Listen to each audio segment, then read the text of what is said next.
see you. Mrs. Kommissar, ladies and gentlemen, meine Damen und Herren, Damen und Herren, mesdames et messieurs.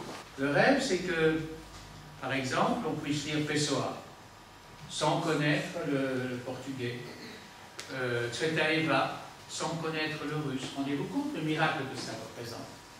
Oden, sans être anglophone, et avoir l'impression d'entendre néanmoins leur voix, alors qu'elle passe par notre langue la plus familière, bizarrement.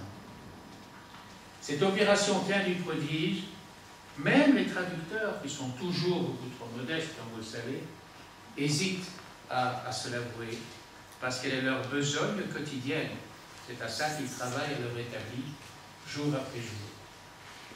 Bien sûr que pour être Pessoa, on pourra en citer quantité d'autres, il faut du talent et du génie. Mais pour le traduire, il faut un autre talent et un autre génie, avec en plus beaucoup d'humilité et de générosité. C'est la combinaison de ces deux éléments, pas si facile que cela à faire coexister, qui fait la singularité du traducteur.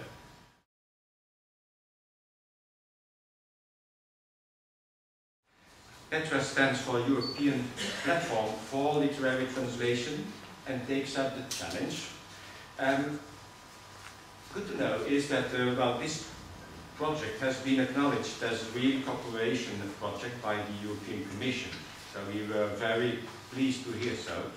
It has been hard to make this application because it's quite tough, well, you know about this. But it shows that Europe takes literary translation seriously, so we were very, very happy with that. Well, we have learned from our many contacts with a large number of actors in the field of literary translation in Europe that there was a big need to meet and to speak about the needs and the problems in the field. And so it is precisely this need that lies at the heart of Petra. Petra has brought together initiative and expertise, I already said this, translators organizations, literary organizations and networks, policy-making bodies, grant givers and organizations dealing with education, publishing and copyright author rights.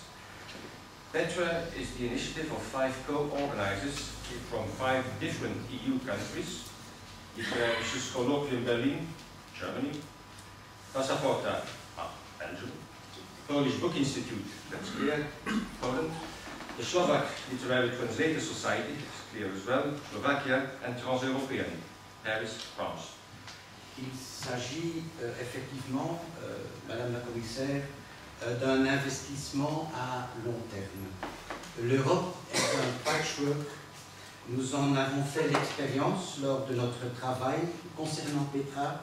Rien que de dialoguer avec tant d'organisations différentes, cela nous a montré vraiment le visage de l'Europe, l'Europe du dialogue.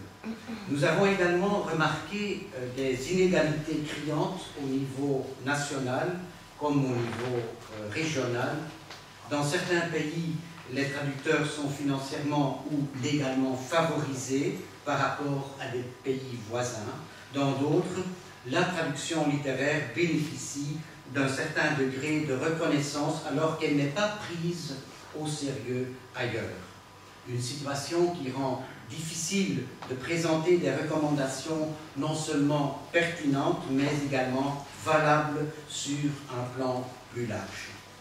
La discussion doit naturellement continuer.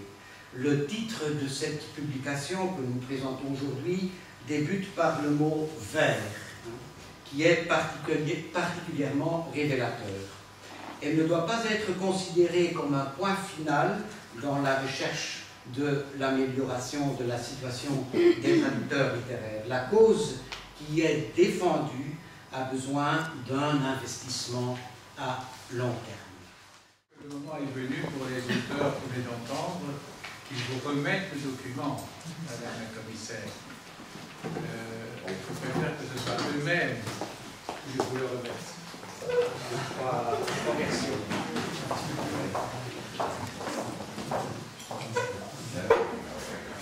Ah oui,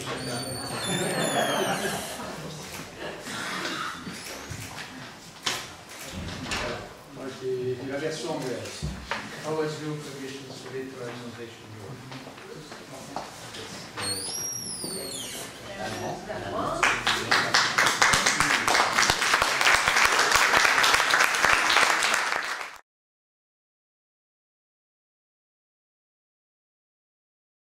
For the next EU funding period, I'm proposing a substantial increase in the budget for our new Creative Europe program, because we believe that investing in the cultural and creative sectors can generate new jobs and a significant economic return. Books are the second most exported cultural goods of the EU, after antiques and works of art. So they account for a major part of our cultural and creative industries, and this makes a direct contribution to our strategy for growth and jobs. But of course, it's not just about the economy. By investing in our cultural and creative sectors, we are making a real commitment to social inclusion and sustainable development across Europe. I expect that the future Creative Europe program will involve around 8,000 cultural organizations, 300,000 artists, cultural professionals and their works will have the chance to operate across borders, and we will support the translation of more than 5,000 books. So, ladies and gentlemen, I am confident that the Creative Europe will take forward many of the recommendations in your report.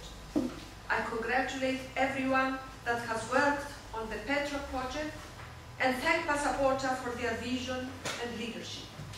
And because one of the two gentlemen mentioned how difficult it was to apply for this project, I'm making sure that the new program is simplified. Like any piece of good work that has reached completion, your work is not really the end, but just the beginning of many other projects and more work. Thank you very much.